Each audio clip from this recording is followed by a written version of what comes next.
because I don't want to have to re-advertise. I wouldn't want to have to re-advertise. So if we do that, do you have to re-advertise?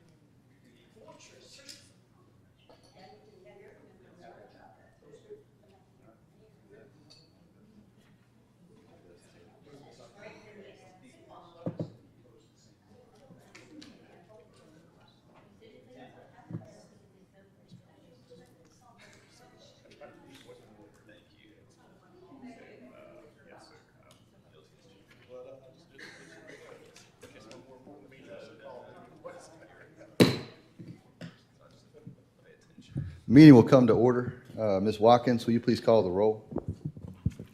Mr. Patterson, Present. Mr. Davenport, Here. Dr. Miller, Here. Ms. O'Connor, Here. Mr. Weiss, Here. Mr. Crute, Ms. Friley. Here. All right, our next item of business is the approval of the agenda. The agenda has been distributed, and I'd like to make a couple of emendations to it, please. I'd like to add to it, between considerations in the minutes and the public participation, the introduction of Robert Dvorak, our new town planner. And then I'd also propose adding, between 6 and 7, a discussion and a vote on waiving the sidewalk requirement for POD 24 TAC 004. Any objections to that? Second. Okay, it's been motioned and seconded by voice acclamation. All those in favor, please say aye. Aye. Any opposed? Okay, the motion passes. Our next item of business is the consideration of the minutes from January 15th. Is there any changes that need to be made to them? Mr. Chairman, I move that we accept the minutes as submitted. Thank you, sir. Is there a second? Second. All right, thank you, Ms. Fraley. By voice acclamation, all those in favor of approving the minutes from January 15th meeting, please say aye. Aye. Any opposed? All right, the motion passes. Our next item of business is the public participation section of the meeting. Wait, no, my bad. It's the introduction of Mr. Robert Dvorak. Thank you. I want to welcome Robert Dvorak to the community development team. Robert comes to us with a degree in urban planning from VCU. He's currently working on his master's degree in natural resources from Virginia Tech. We are excited to have Robert, and he has hit the ground running with the community development team. Welcome, sir. Thank you very much.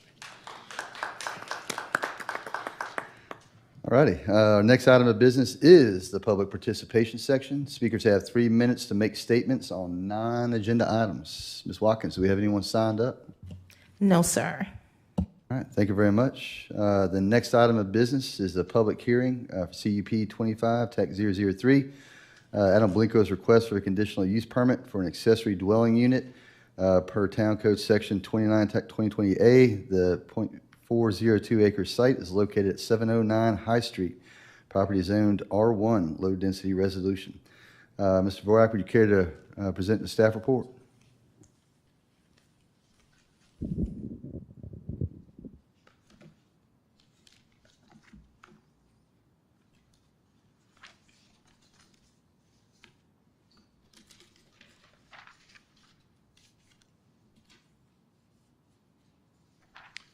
Okay, staff report for CUP 25003. Applicant Adam Blinko is requesting permission for the construction of an accessory dwelling unit at 709 High Street, 0.402 acreage of the property. It's currently zoned R1 low density residential. Currently on the property, there is an existing shed that the contractor has dated to the same as the house based on materials. The idea is for that shed to be removed and replaced by this accessory dwelling unit. Let's see, comprehensive plan considerations, land use goals and strategies. Goal from the comprehensive plan to plan for balance of compatible land uses, meeting the community and economic needs of a growing town. With its supplemental strategy, allow for a wider mix of residential types, including accessory dwellings and live-work units. The property has access to town's public water and sewer system. There will be no significant impact to public streets. The site is a standard residential lot and is not located in a floodplain or other protected areas. There are no impacted watercourses, steep slopes, or other atypical environmental factors. Emissions like dust, heat, noise, light vibrations should be standard for residential use. Staff findings. The application appears to meet the standards of review for conditional use permits set forth in section 29-13C1 of the town zoning ordinance. The application appears to meet the comprehensive plan's use goals and strategies. There are no significant impacts to the capacities of the utility or transportation systems. There are no significant environmental impacts to the site or adjacent properties. An approval in this single instance will not have a detrimental effect on the neighborhood fabric or neighboring properties because the accessory structure is residential in character and is immediately adjacent to its own primary structure and no others. Additionally, the zoning ordinance allows for one single accessory dwelling with proper review and approval. Our recommendations, the staff recommends approval of the conditional use permit for an accessory dwelling with the following conditions. The structure will be no larger than presented on a sketch that was provided by the contractor. Yes, there.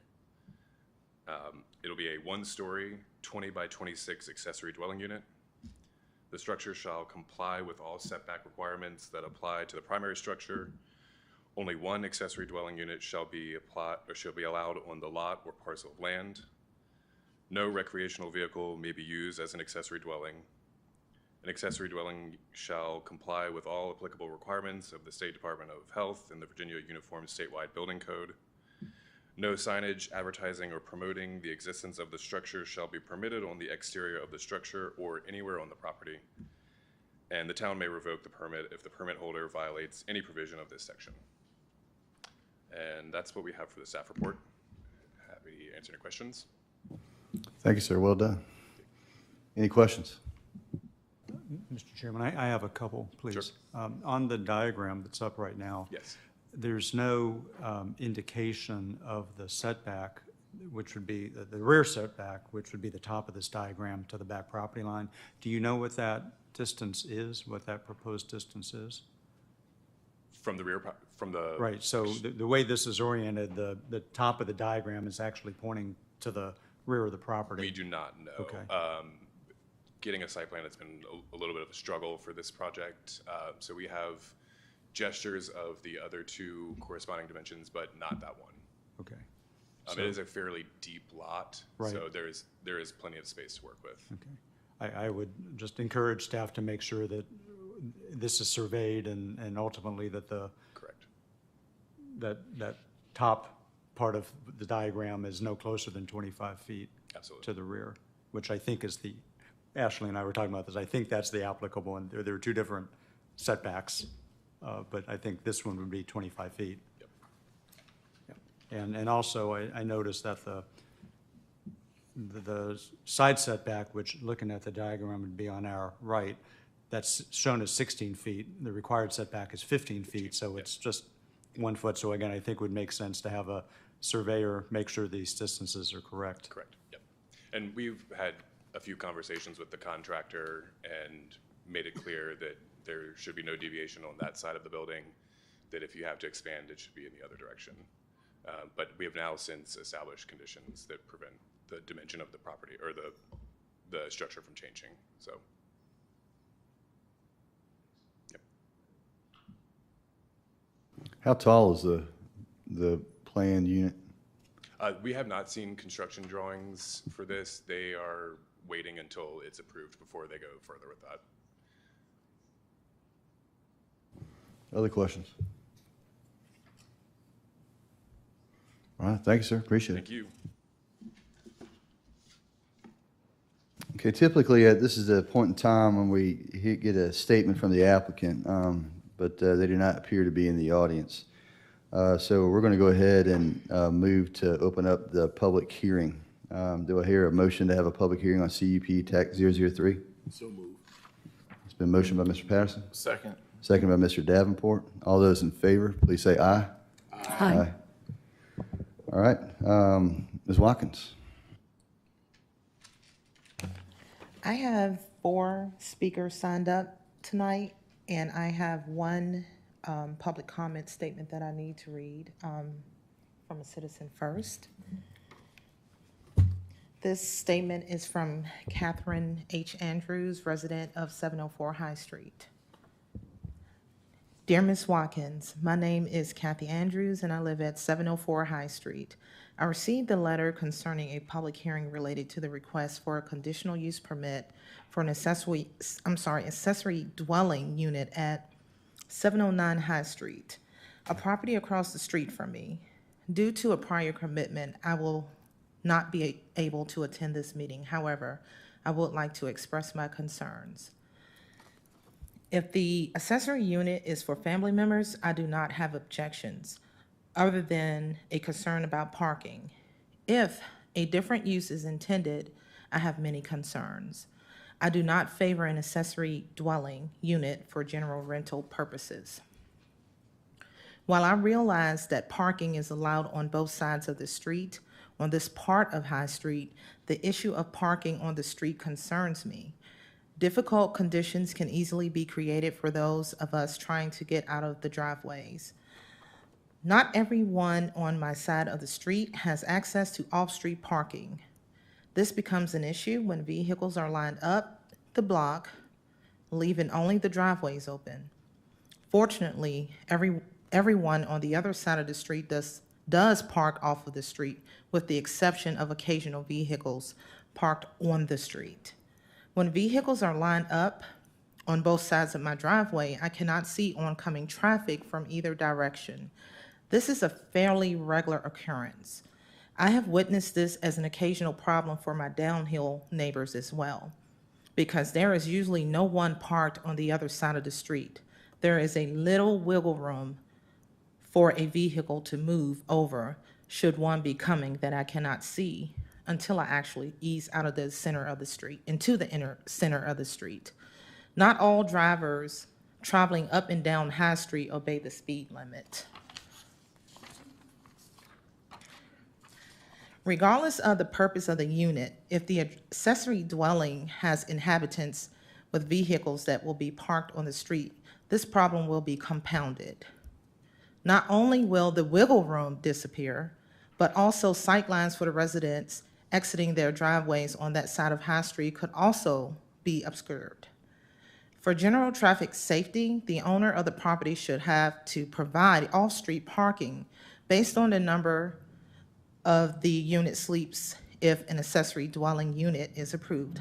Thank you for the opportunity to express my concerns. Sincerely, Catherine H. Kathy Andrews. Our first speaker for tonight is Pam Butler. Ms. Butler, you have 3 minutes. Okay. Hopefully you can hear. So again, I am Pam Butler. I live on 711 High Street, which is next door to 709, on the corner of First Avenue and High Street and First Avenue. Realizing that council has approved conditional use permits in the past for R1 low-density residential, I encourage you to take a look at the specifics of this part of High Street. I too have concerns, like Kathy Andrews, about the additional cars parked, which adds congestion on High Street and those turning on and off of First Avenue. I am concerned about how this possible second home, if built, will impact my property, my house, and my backyard. The position of the building will be directly across from my bedroom. This is not just a garden shed being built that is used somewhat infrequently. This potentially could be a second household on the same lot, which would add increased daily activity that will directly impact me. So these are my concerns, and I thank you.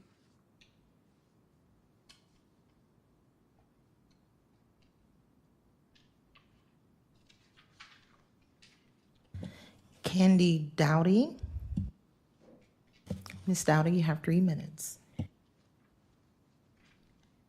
Thank you. I just want to publicly say that I am too concerned about the parking and the additional homesteaders who will be in this facility. So if this is allowed for a second residence, then I could put a second residence on the back of my house. I have another lot on the back of my house. I could put 3 or 4 houses there. Everyone down First Avenue could ultimately put another house behind their own. The lawns are deep, and it just seems to be the first tip of the iceberg. I am very, very concerned about this being approved. Thank you.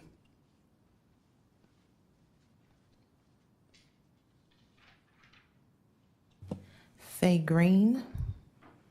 Ms. Green, you have 3 minutes to speak. Hi, thanks for letting me speak. I too am concerned. The parking certainly a factor. The factor that Pam mentioned, that this is a building that could affect her dramatically, having another family living directly behind her with a family right beside them. Even more than that, I'm concerned that there's still a lot of questionable things about this. We don't know for sure that it's 25 feet off the edge. We don't know how tall it is. And I hope that before you decide to, or at least make a decision on this, that you will get all of that information very specifically narrowed down. I also wonder if this is a possibility, if these people are considering, since their parents are still pretty young, are considering using this as a rental area or as an Airbnb. And if that's the case, will they need additional licensing to do that? And is that something that you would allow or that they should think about as a possibility before they continue with the project? So, thank you.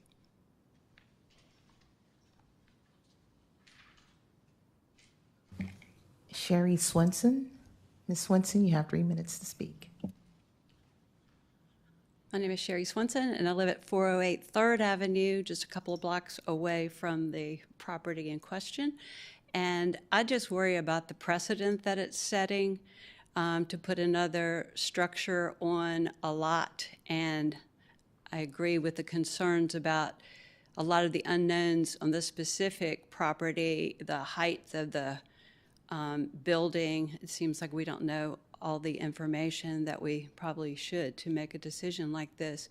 And also, when this family moves out, is it just going to become this rental facility and other people can build little houses behind their main home and rent them out? I just think this is a scary precedent that this might be setting. Thank you.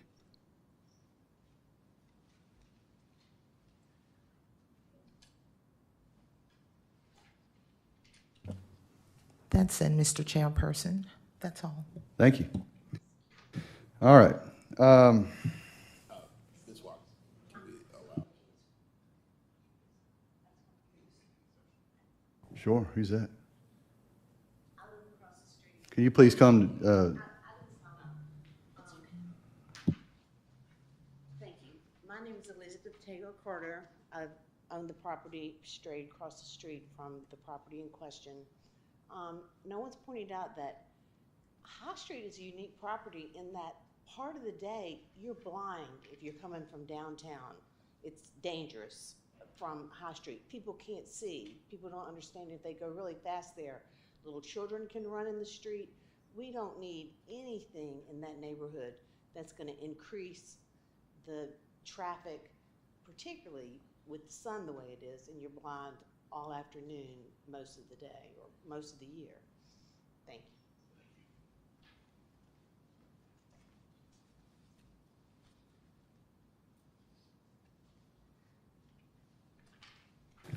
you. Okay. So typically, we would close the public hearing at this time, or we'd ask the applicant to return to the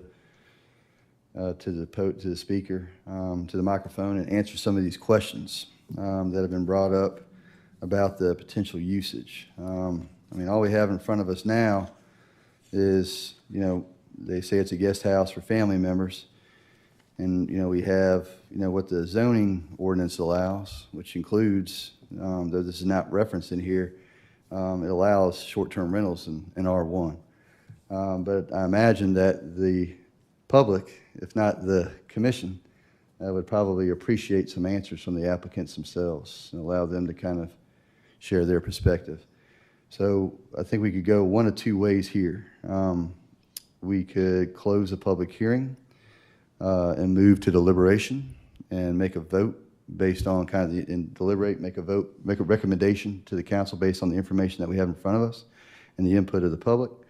Or we could not close the public hearing and essentially kind of extend it to next month or our next meeting, and ensure that the applicants are here, and then hear their perspective, hear their answers to these questions, and then deliberate, and then make a recommendation to council. Regardless of what the body decides, I just want to go on the record to say that it was communicated to the applicant for them to be here.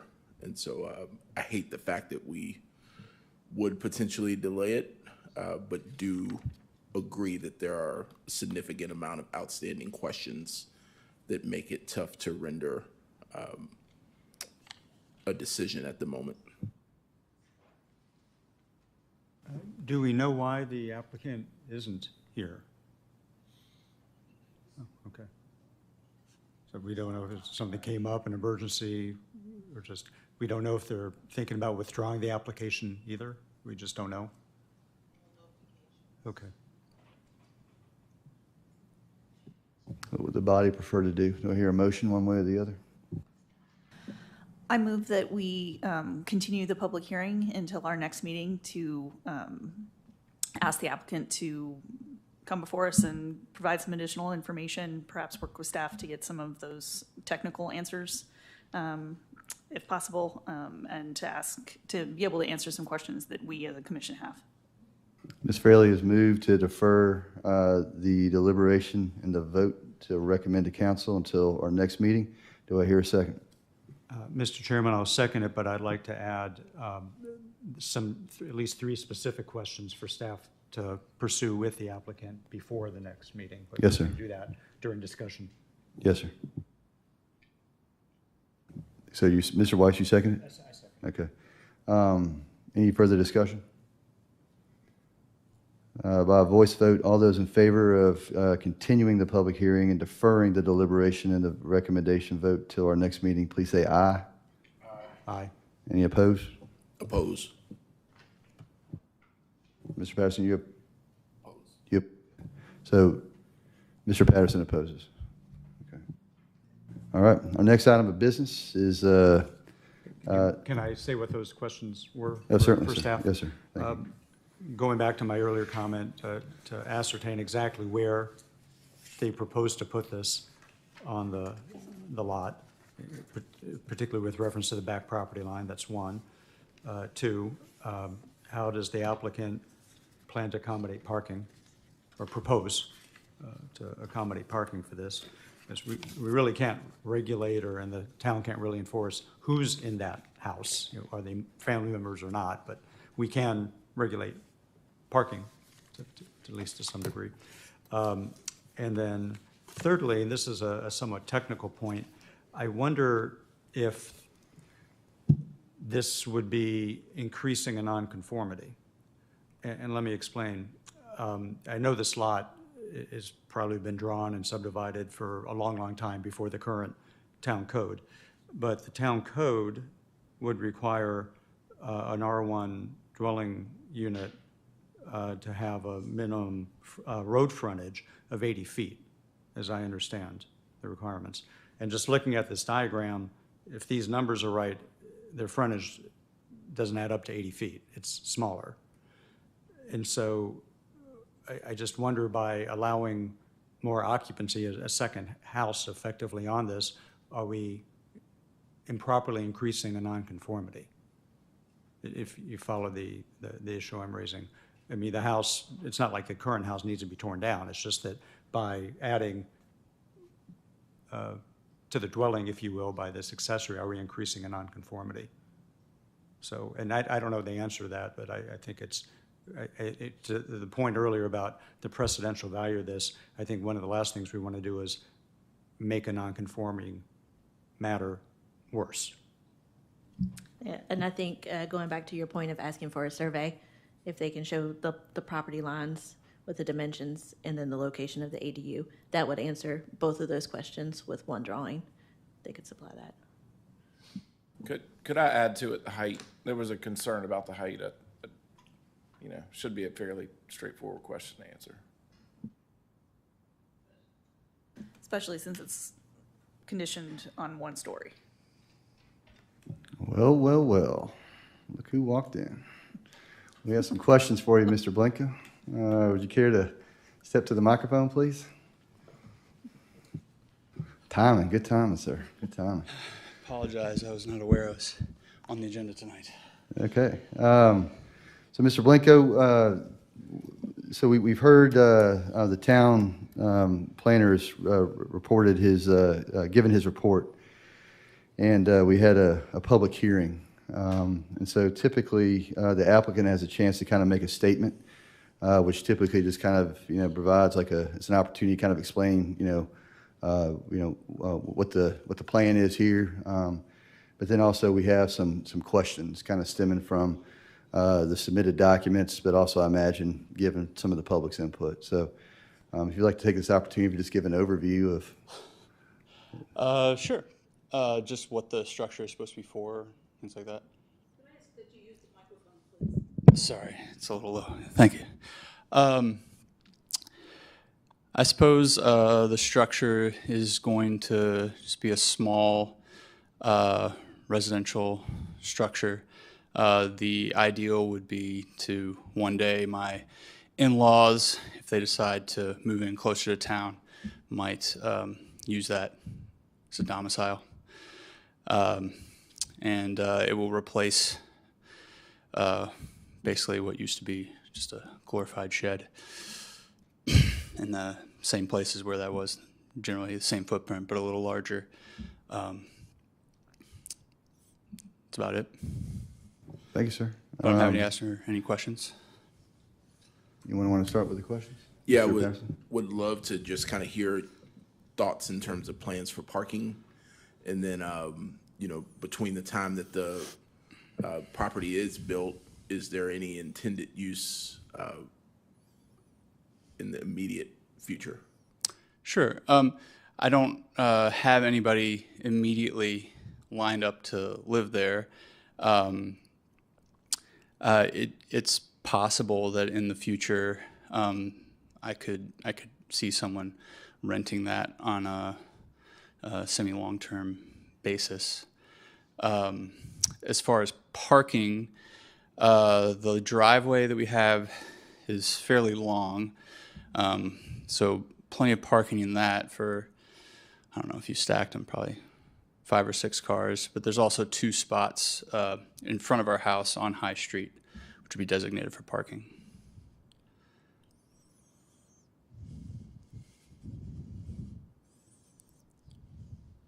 Ms. Weiss? Sure, thank you. One of the questions that came up before you walked in, and I raised the question. It's fine, is what is your proposed distance from the back of the accessory dwelling to the back property line? The back of this structure? The back of this structure to the back property line. What's that distance? It's a pretty good ways. I could not tell you exactly. The yard is pretty long. Mm-hmm. If I had to estimate, 40 yards maybe, maybe 40 less. yards? It's a very 120 feet. It's a very long, thin lot. Well, let me think about that for a second. At least 30 yards, Okay. I would think. Have you had a surveyor actually survey your property lines and the positioning of this relative to the property lines? I have not had a surveyor out. No, I've had a contractor do measurements. I'm pretty clear on where the property lines are, but no, I've not had it surveyed recently. I think if this were to move forward, and that's why we're here discussing it, I think if this were to move forward, it would be essential to have a surveyor precisely locate this relative to the lines. Yeah, right now I'm just operating on where the fences are of my neighbors, assuming I guess those are the lines. Thank you. Sure. The question did come up about the height. Is this single story? I do see it says loft above in one area. Can you speak to the? The loft would be above what's indicated as the bedroom, and it would be the designs we talked about. It would be sort of within the roof line, so I wouldn't think that it would be really a full 2-story, but that's something I'd have to talk more to the contractor about. I did not envision it being, but yes, there would be a lofted area above the bedroom and a place of like where an attic might be in the roof line. Mr. Goddard?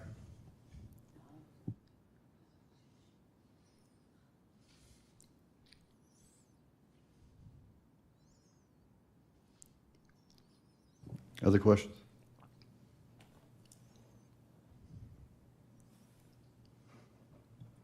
Do I hear a motion to close the public hearing? I move that we close the public hearing. Mr. Connors moved to close the public hearing. Do I hear a second? Second. Mr. Davenport is seconded. All those in favor of closing the public hearing, please say aye. Aye. Any opposed? Okay. Thank you, Mr. Blinken. I appreciate it. So this kind of brings us back. It sounds like some questions have been answered in terms of parking. It sounds like we have some general kind of answers about the position of the proposed unit in relation to the property lines, but still the question about kind of the conforming the usage of the property. So how does the commission feel about deliberating and making a recommendation to council now, or getting some specifics about this information and return it to it next meeting?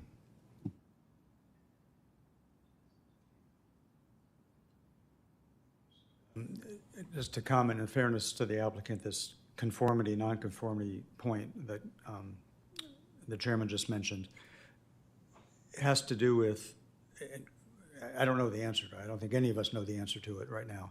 It has to do with the fact that, as best we can tell, and this is why it'd be very helpful to have a surveyor involved in this, as best we can tell, your lot is more narrow than would be required. The required width would be bigger now under the current code. This lot was made, I'm sure a long, long time ago. But the question is, are we increasing the nonconformity by adding a dwelling unit to it when it's not a wide enough lot? In other words, if this were a vacant lot and you were to build a house, that lot would have to be 80 feet wide, 80 feet frontage on the road, and as best we can tell from this diagram, it's 50-something feet. If I'm adding the side properties and the what appears to be the house width. So anyway, I'm not trying to complicate things any more than it's already complicated, but it's just the basic principle is if something is effectively grandfathered in, it's a nonconformity, but it's a legal nonconformity. It was legal when it was created, but it's not conforming today under the current code. You can keep the nonconformity, you just can't make it worse. You can't make it bigger. And so the question is, by adding another dwelling unit, would we be making the nonconformity bigger or worse. So I just wanted to make sure you're aware, because you weren't here when we discussed that. So back to your question, I would move that we table this until we can get answers to the nonconformity question, and also until we can get better, clear answers on the positioning, as well as height of the proposed unit. The width calculation I think you're coming up with is based on this drawing. Right. I know it's still unclear, which I agree with, but I don't think that's the width of the actual property. If you add this, because the house is probably 40 to 50 feet wide, where this dwelling is 26. So add about 20 feet to that, and you're probably more in the neighborhood. Just a point of clarity. Fair enough, yeah, but I just can't tell from the diagram. Yeah. Yeah.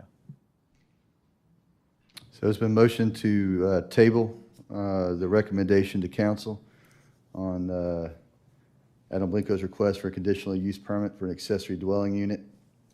Do I hear a second? Second? Mr. Connor, seconded. Is there any further discussion? Ms. Watkins, would you take a roll call vote, please? I'm sorry. I do think we need to be clear to the applicant. Are we expecting a survey and that? To table this, in my mind, there's some kind of action item that needs to come back next month. Are we expecting a survey of the property to be able to further discuss this? Is that right? What I don't know how we could, if we were to approve it, I don't know how we can without knowing it complies with the setbacks.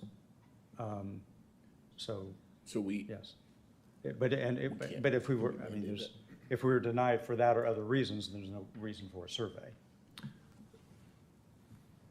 So my other thought is, I don't know how to be completely honest, I don't know how the accessory dwelling further makes a nonconformance. If he's at 70 or 75 feet, I don't know how an accessory dwelling actually changes that. And makes it, I'm not following how it potentially makes it worse. So I don't know that action item is something that, in my mind, we should make it contingent on tabling the issue. We also don't know the location of it. Even if this lot width or frontage on the road were 100 feet, even if it were clearly wide enough, we don't know where this proposed unit is in the back of the property, relative to the back property. Okay, so that would be building permit and then zoning, correct? Like the Board of Zoning to make sure that this is in the proper spot. I mean, what's proposed here is that would be what we're voting on, is that 16 foot is maintained, which is within, it should be 15, 15, 25 in the back. And the back is, again, I'm going to go off of an estimation, but you're clearly further than 25. So I'm not, to table, it's not that I don't have the same concerns, it's just to table it. I'm not sure that the action items that we're making it contingent on is that much of a concern to me. One way to bridge that gap, Jerry, would be if the commissioner otherwise want to move this forward, is to make a condition that it can't be any closer than 25 feet, and then ultimately during the administrative part of this, is they make sure the footprint of the building isn't too close. So we could either make the decision or make the recommendation with the information in hand, or contingent on staff having that information when it's approving the permits. Yes.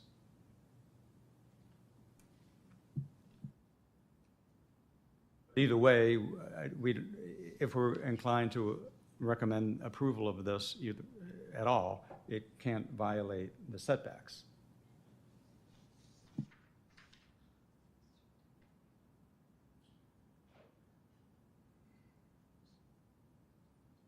So it seems like we might be talking about we've shifted topics a little bit from, being concerned about is this a non-conforming property? And then the nature of adding an accessory dwelling unit, does that make a non-conforming property even non-conforming? And what's the legality or the plausibility of that? To also, it seems like we've shifted into thinking about the survey, which would kind of verify the setbacks. I mean, I've raised both issues all along. I'm not changing issues. It's just that I think that without knowing better the dimensions of the lot and where this position is, having that information would address both of those points, the nonconformity or lack of nonconformity, and also the positioning of the proposed dwelling unit in the backyard. I guess I'd like to, and I appreciate your kind of your creativity in thinking about, we could get a survey, we could get some kind of verification as a condition to the permit. It seems like kind of a good, middle way here. I'd be interested in staff's thoughts on the adding an accessory dwelling unit and the ramifications of that of a potentially non-conforming property. How should we be thinking about that? I would have to do some research on that. I believe that this lot meets that 80-foot road frontage at the front of the lot. It does not meet that. I know it does not meet that at the rear. I believe it gets narrower the further it goes back. But I think asking for a survey answers a lot of the questions that both citizens and commissioners have asked tonight. It would tell us the dimensions to the back property line. It would tell us whether the lot is non-conforming or not. And it could also answer, how the applicant proposes to accommodate parking. So it could answer 3 of the questions that have been raised tonight with a survey. Thank you. All right, so we do still have, just in terms of housekeeping, we still have an open motion about whether or not to table this. And so let's go ahead and vote on that. And if people would like to go ahead and further discuss this, deliberate on it, and make a recommendation with, certain conditions, then we can go ahead and do that. Does that sound reasonable? Okay.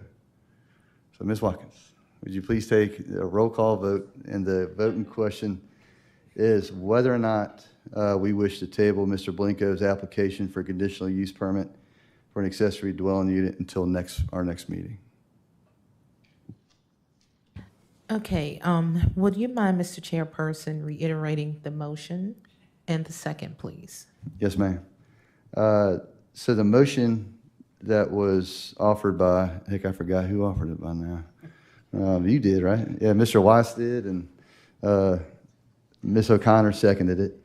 The motion is to table Mr. Blinko's request for a conditional use permit to allow an accessory dwelling unit at 709 High Street.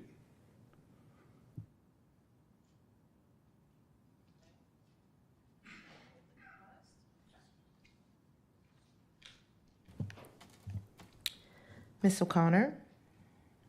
Yes. Mr. Weiss? Yes. Ms. Fraley? Yes. Mr. Davenport? Yes. Mr. Patterson? Yes. Mr. Crute? Dr. Miller? Yes.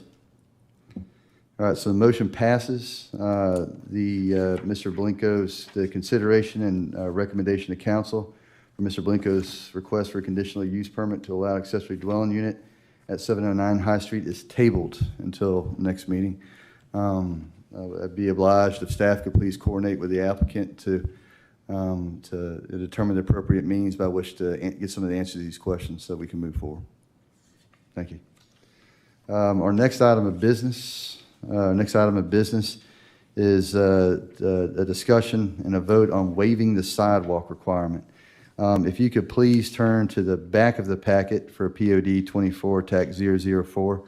You will see a letter from the Timmons Group addressed to your esteemed chairperson about omitting the sidewalk at Millwood Road. And in consideration with staff, we believed it was prudent to go ahead and discuss this and to get a vote on it before we considered the site plan as a whole. Ms. Atkins Austin, would you care to brief us on this? Sure, thank you. So next we'll be seeing the site plan for the Dominion Energy site, which you've already seen renderings of for the CUP and the rezoning cases. They are proposing a 5-foot sidewalk on East 3rd Street and a 5-foot sidewalk leading to the structure from East 3rd Street. They are asking for the sidewalk requirement on Millwood Road to be waived. Primarily because the drainage facilities consist of a roadside ditch adjacent to the roadway with pavement terminating without curb and or gutter. Beyond the absence of existing curb and gutter, the current width of the right-of-way does not allow for the installation of a 5-foot sidewalk. An expansion of the right-of-way would be required to make room for the relocation of an existing draining facility and installation of sidewalk. Further expansion may be needed if the project side of Millwood Road was reconstructed with curb and gutter to better accommodate a sidewalk along East 3rd Street. I would say at this time staff would support a waiver of the requirement to add a sidewalk on Millwood Road.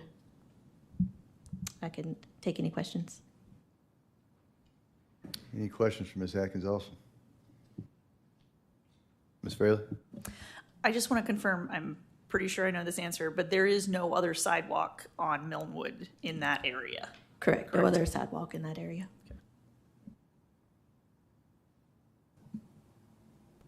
So I'm curious why staff was willing to waiver this or feels like can you elaborate on that? Because my thought is this is the beginning of the road, and if you're going to lead in and have this precedence up and down the road, you would typically try and avoid having patchwork of it where a lot comes up, let's say, a quarter-mile down the road and has to have a sidewalk and there's nothing attaching to it. Whereas in this instance, it actually seems appropriate to me because it's the beginning of the area there. I looked at it as it was not the start of the street. It was further down. There were a couple of, there's one other property on the corner that would not have a sidewalk. So it wouldn't be at the start of the street. And looking at the drainage ditch, it did look like it would be more work to install the sidewalk. Thank you. The representatives from the Timmons Group here that care to speak to it? You don't have to, just offer them. Yeah. More questions come up after to at least answer those. Thank you all. I'm Karen Morgan, project manager with Timmons Group. Good to see everybody again. I think Ms. Atkins Austin pretty well described what we mentioned in our letter of our reasons for requesting the waiver for the sidewalk along Millwood, drainage improvements that would be required that would be difficult within the space that we have in the current right-of-way, not to mention any other facilities that are along the road. It would create sort of an interesting road section there where you have the left side would be, the left side and all the way as far as I know down the road being all roadside ditch and shoulder versus this one stretch being curb and gutter and sidewalk. Also, as she mentioned, we do have a connection from the East 3rd proposed sidewalk up to the building, and that is because that is the sort of office front entrance to the building, whereas the frontage all along Millwood is all fronting what we're calling, what is the operations yard for the Dominion facility. So there would be no need for anyone to at least access the Dominion facility from sidewalk along Millwood. If you were going to walk to the Dominion facility for whatever reason, you would access it from the East 3rd Street entrance. That's where your entrance to the office is, whether you're an employee or a customer who wants to visit. That would be where you would need sidewalk to access it to. Understanding there's more to sidewalk than just accessing your property. There's also connectivity. As Ashley said, there is no current sidewalk on the property between the corner and our frontage. And I believe as you go down Millwood, it's mostly more residential in nature, and whereas East 3rd Street is much more of a commercial corridor. So having sidewalk connectivity seems to make a lot more sense along that corridor. And you don't have to go very far past our site before there is sidewalk. So there's only we may be leaving with one last patch to connect between our site and the next available sidewalk. So that's kind of how we differentiated between the two different stretches. One seemed very reasonable and teed up to, yes, it needs sidewalk, and the other one seemed to be a lot of reasons that made sidewalk less, I would say, feasible than the East Third side. Thank you. Any other questions? Happy to answer. Any questions? I have a question for you, please. Yes. So to your point about maybe pointless about having a sidewalk on Millwood, would it be a sidewalk to nowhere, basically? If hypothetically you put a we did have a sidewalk there. Yes. Along the Dominion part of Millwood. Correct. I understand the dentist office is at the corner. That's right. So no sidewalk there, but going the other way, going farther away from the corner, would there be a reason to have, maybe it's a question for both of you, a reason to have, to kind of Jerry's point, to avoid patchwork, would this be a good anchor to have further sidewalks on that side, or is it unlikely that there ever would be more sidewalks because of the current land uses and such? I believe it would terminate at close to a residential driveway, perhaps. I'm trying to think what all is past our site as you travel up Millwood. Yeah, just past your site, you get a vacant parcel that touches on Longwood, which would be the Moose Lodge on Longwood, but it's just a grass area on Millwood, and then you get into Longwood property. So basically, would there be a situation, a practical situation in which the town would say to those owners, you need to install a sidewalk on your property too? You know, or would we just have this stretch of sidewalk along Dominion's property and that's it? Is that basically the result of, if we don't Basically. waive it, that's the result? That's the result.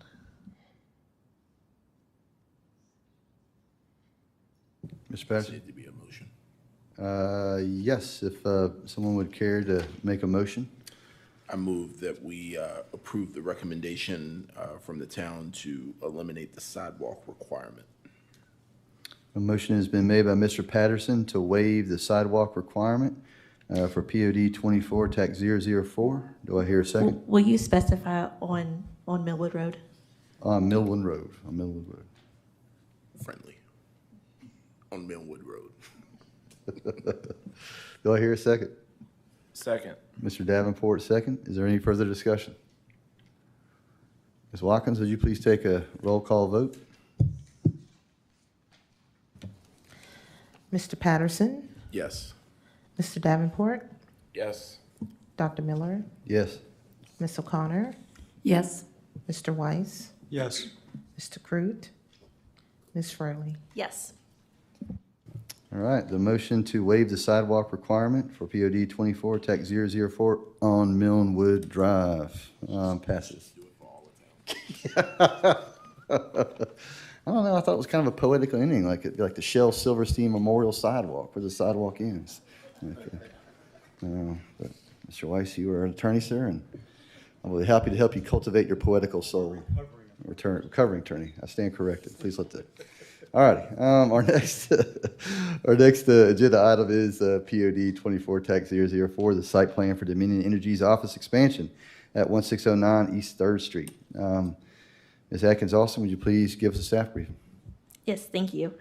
The request is the approval of a site plan to expand the existing office to 18,502 square feet, to construct a 6,137 square foot fleet garage, to construct a 1,601 square foot transmission storage building, to construct a 168 square foot storage building, and to construct a 1,096 square foot covered vehicle storage. In addition to the existing office building that is set for expansion, the site has a communications tower that is allowed by a conditional use permit that was issued in June of 1999. This site plan has the following items labeled for demolition: 2 office buildings, which are the Dogwood Park 2, located on Millwood Road, a mini warehouse or storage unit, a manufactured home located on Millwood Road, and several small storage buildings behind the manufactured home.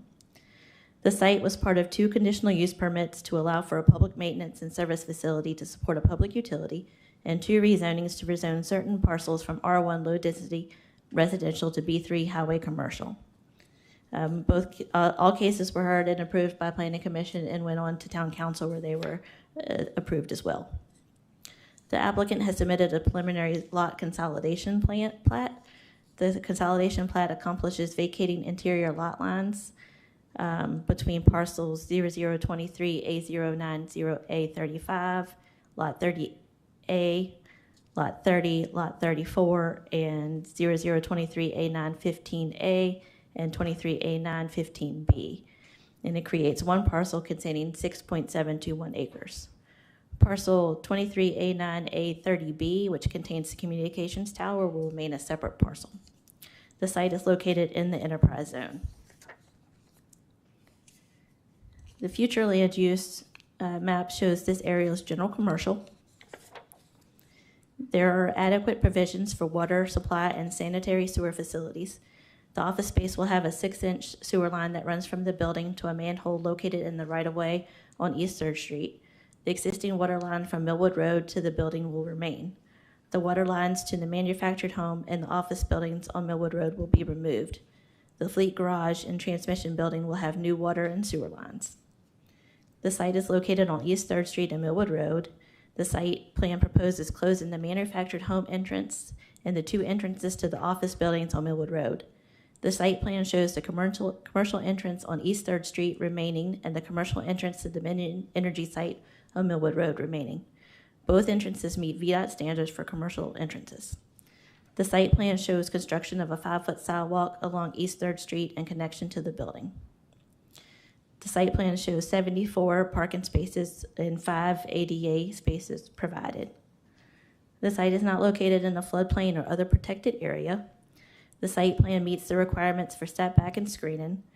It has been reviewed by Environmental Services and concurred the plan is in compliance with soil erosion and sediment control. The applicant has received approval from Prince Edward County for stormwater. The application appears to meet the standards for review for site plans. It is substantially consistent with the future land use and general commercial districts. There are no significant impacts to the capacities of utility or transportation systems, and there are no significant environmental impacts to the site or adjacent properties. Staff recommends approval of POD 24-004 with no recommended conditions at this time. I can take any questions. Any questions for Ms. Atkins-Austin? Okay. Anyone from our friends from Dominion or Timmons care to come up and provide any amplifying information? We'll answer questions if you have any. Okay. Any questions for the applicants? Okay. As Ms. Atkins-Austin said, and it does look like, based on my review, that they did, they did address some of the recommendations that we had back in December, namely that they did eliminate the interior lot lines. It does look like they based on the plans, eliminated 3 entrances on Millwood Road. Other questions, other thoughts, any discussion? I agree.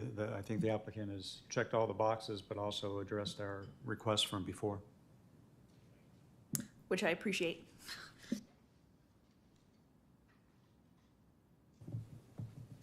Other discussion?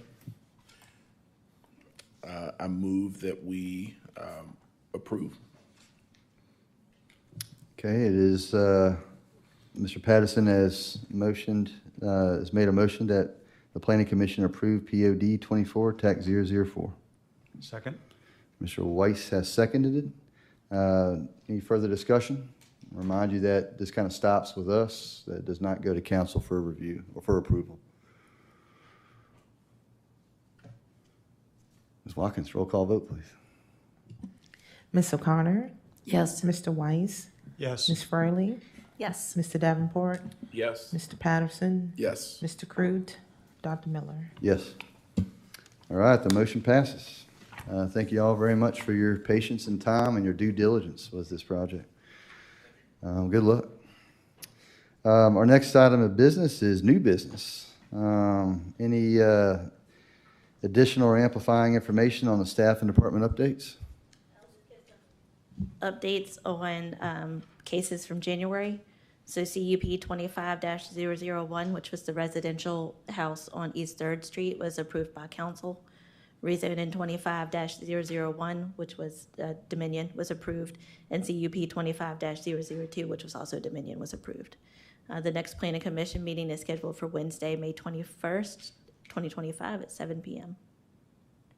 No additional updates at this time. Any questions? Any questions? Any items from the commission? Other items of interest? Do I hear a motion to adjourn the meeting? So moved. All right. Mr. Weiss has motioned. Mr. Patterson has seconded.